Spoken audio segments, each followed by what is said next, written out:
Hello বন্ধুরা, আজকে আমি ভেরাভেল থেকে দ্বারকা যাত্রা শুরু করছি। আমার যাত্রা শুরু হয়েছে ভেরাভেল রেলওয়ে স্টেশন থেকে রাত 11টায় ওখা এক্সপ্রেস 3 টায়ারে এসি। টিকিটের খরচ ছিল 800 টাকা এবং 8 ঘন্টার জার্নি ছিল। রাত্রিবেলা আপনি ট্রেনে উঠলে আমি নেমে গেছিলাম পরের দিন দ্বারকা স্টেশনে সকালবেলা 8টার মধ্যে।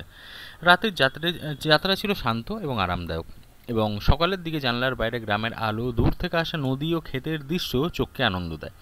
হালকা বাতাস, ট্রেনের লম্বা ডিপার্টমেন্টাল আলো এবং দূরে সোনালি চাঁদের প্রতিফলন রাত্রিবেলা এক অদ্ভুত প্রাকৃতিক সৌন্দর্য উপহার দিয়েছিল। সকাল 8টায় আমি দ্বারকা রেলওয়ে স্টেশনে পৌঁছানোর পরে, যেখানে স্টেশন থেকে দেখা শহরের সবুজ রাস্তা, ছোট্ট দোকানপাট এবং হালকা সমুদ্রের বাতাস মনকে আনন্দে ভরিয়ে দেয়।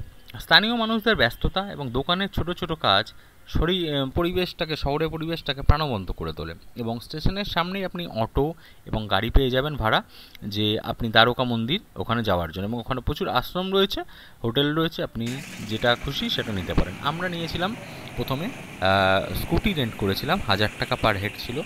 তাই দ্বারকা স্টেশনে পৌঁছে যে রেন্ট করেছিলাম সে কোম্পানির স্কুটি আমাদের প্রোভাইড করার পরে সেই স্কুটি নিয়ে আমরা প্রথমে চলে গেলাম আগরওয়াল, গুজরাটিদের আগরওয়াল যে আশ্রম, আগরওয়াল আশ্রমে প্রথমে পৌঁছালাম। একদিনের জন্য ভাড়া 1000 টাকা। এবং এছাড়াও অনেক রকম রুম আছে, অনেক রকম হোটেল আছে, ভাড়া বিভিন্ন রকমের। আমি যেই রুমটায় ছিলাম, নিট অ্যান্ড ক্লিন, পরিষ্কার পরিচ্ছন্ন, 4 জন থাকার মতন, 1000 টাকা ভাড়া এক এক দিনের, এবং পরিষ্কার পরিচ্ছন্ন বলতে পারেন।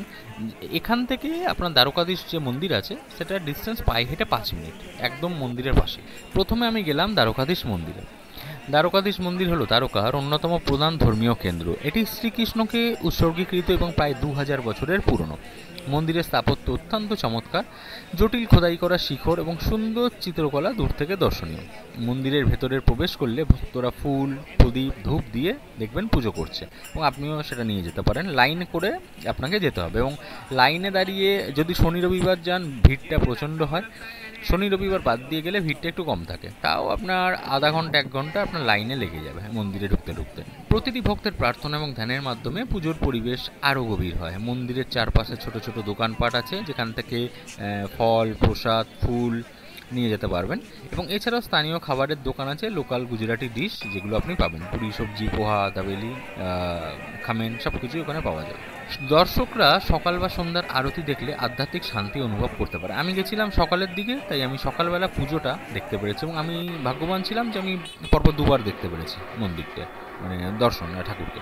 এরপরে আমি সকালের খাবার খেয়ে চলে আসলাম দুপুরবেলার ডাইনিং হলে, শ্রীনাথ যে ডাইনিং হল, গুজরাটি যে কাঠিওয়াড়ি নাম করা খাবারের দোকান, যেখানে 170 টাকা নিয়েছিল।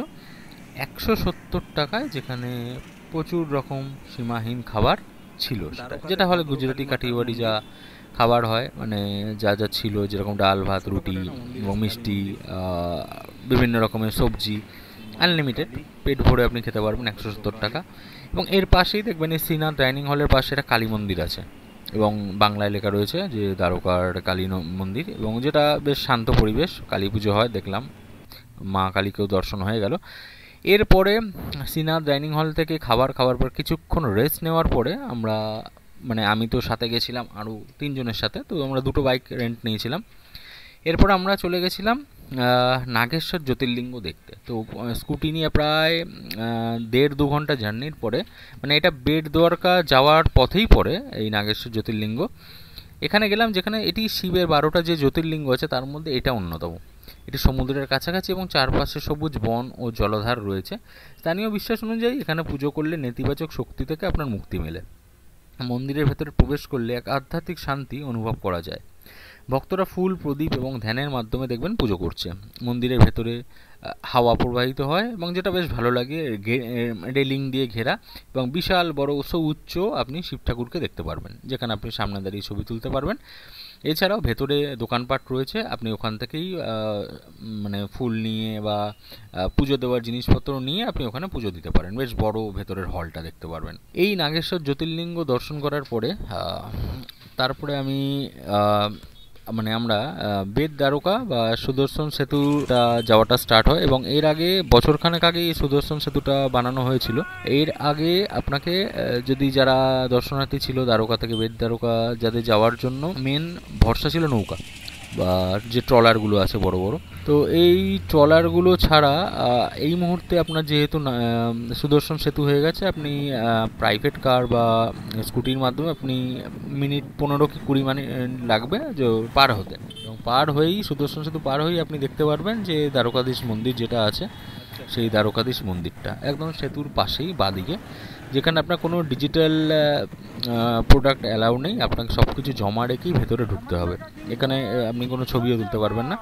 এবং কথিত আছে এই দ্বারকাধীশ মন্দির যেটা আছে, এইখানে এসেছিল সুদামা, শ্রীকৃষ্ণের বন্ধু, যেখানে এসে সে তাকে ঢুকতে দেয়নি রক্ষীরা, এবং পরে শ্রীকৃষ্ণ তার মানভঞ্জন করিয়েছে। সে এখানে মন্দিরে ঢুকলে বিভিন্ন জায়গায় গীতা পাঠ হচ্ছে এবং বিভিন্ন এইসব নিয়ে ডিসক্রিপশন দিচ্ছে বিভিন্ন লোকে, সেটা আপনি ওখানে দেখতে পারবেন। এটা ভালো জায়গা, আপনি প্রার্থনাও করতে পারবেন নর্মালভাবে, দেখবেন শান্ত পরিবেশ এটা। এবং ওখা ডিস্ট্রিক্টের আন্ডারে আসে, ম্যাক্সিমাম চারপাশে সব মুসলিম দোকানদার বা লোকজন রয়েছে, এবং এইটি মাঝখানে, মানে এখানে 90% মুসলিম এবং 10% এখানে হিন্দুরা ওখানে থাকে। এরপরে আমি ওখান থেকে চলে গেলাম দর্শন করার পরে মকরধ্বজ হনুমান মন্দির, যেটা একটু বলতে পারেন অন্যতম ফেমাস। হনুমানজির যে পুতুরো মকরধ্বজ, তার নামেই এই মন্দিরটা।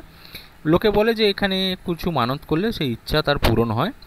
মন্দিরটি ছোট হলেও চারপাশে সবুজ বন এবং নদী, যা শান্তি ও প্রার্থনার পরিবেশ সৃষ্টি করে। এখানে সময় কাটানো মানে শুধুই দর্শন নয়, বরং এক আধ্যাত্মিক শক্তি অনুভব করেন। স্থানীয় মানুষরা মন্দিরের আশেপাশে ছোট ছোট দোকান এবং ফুল বিক্রি করে। এরপর আসার পথে, মানে দ্বারকায় ফেরার পথে বেদ দ্বারকা থেকে রুক্মিণী দেবীর মন্দির আমি দর্শন করলাম। তো রুক্মিণী দেবী হলো শ্রীকৃষ্ণের স্ত্রী, এবং কথা আছে যে আপনি যদি দ্বারকায় এসে যদি রুক্মিণী দেবীর মন্দির না দেখেন, তাহলে আপনার দ্বারকা ট্যুর অসম্পূর্ণ থেকে যায়। তো এটি তার শ্রীকৃষ্ণ তার স্ত্রী রুক্মিণী দেবীকে উৎসর্গীকৃত। এই মন্দিরের স্থাপত্য ভাস্কর্য দর্শনীয়। সন্ধ্যার আরতি দেখার সময় প্রদীপের আলো, ধূপের গন্ধ এবং ভক্তিদের সঙ্গীত এক অসাধারণ পরিবেশ তৈরি করে। এখানে উপস্থিত ভক্তরা প্রার্থনা ও ধ্যানের মাধ্যমে মনকে শান্ত করে। তো রুক্মিণী দেবীর মন্দিরে আমি সন্ধ্যার আরতি দেখার সুযোগটা পেয়েছিলাম, এবং এছাড়াও বাসে করে দেখছিলাম প্রচুর বাঙালি এসেছিলো যারা আহমেদাবাদ থেকে দ্বারকা ট্যুর করছে। Double decker AC double decker বাস এখানে চলাচল করে। তো আপনি সেটা দেখে নেবেন যে কোন ট্যুর বা ট্রাভেল আপনাকে দ্বারকা ঘুরিয়ে দেখাবে। এরপরে রাত্রিরের দিকে, মানে 8:30 9টার দিকে আমি ভদ্রকেশ্বর মহাদেব মন্দির এবং লাইট হাউসের পাশে এসে উপস্থিত হলাম, যেখান থেকে আপনি সন্ধ্যেবেলা স্ন্যাক্সটা খেতে পারবেন। এখানে মানে ঘাটের সামনে বসেই, এবং সামনেই আরব সাগরের সমুদ্রের ঢেউ, লাইট হাউসের আলো এবং ভদ্রকেশ্বর মহাদেব মন্দির। এবং এটি একটি দারুণ অভিজ্ঞতা ছিল। মন্দির ছোট হলেও সমুদ্রের দৃশ্য অসাধারণ।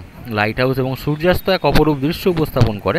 এরপর স্থানীয় খাবার ট্রাই করলাম রাত্রিবেলা, যেরকম খামেন, পোহা, ছাঁচ, পুরি সবজি, দাবালি, লস্যি, জিলেবি, ভেলপুরি সব কিছুই খেয়েছি। দাম মোটামুটি 30 থেকে 100 টাকার মধ্যেই, এবং দারুণ টেস্ট, একদম আপনার খারাপ লাগবে না।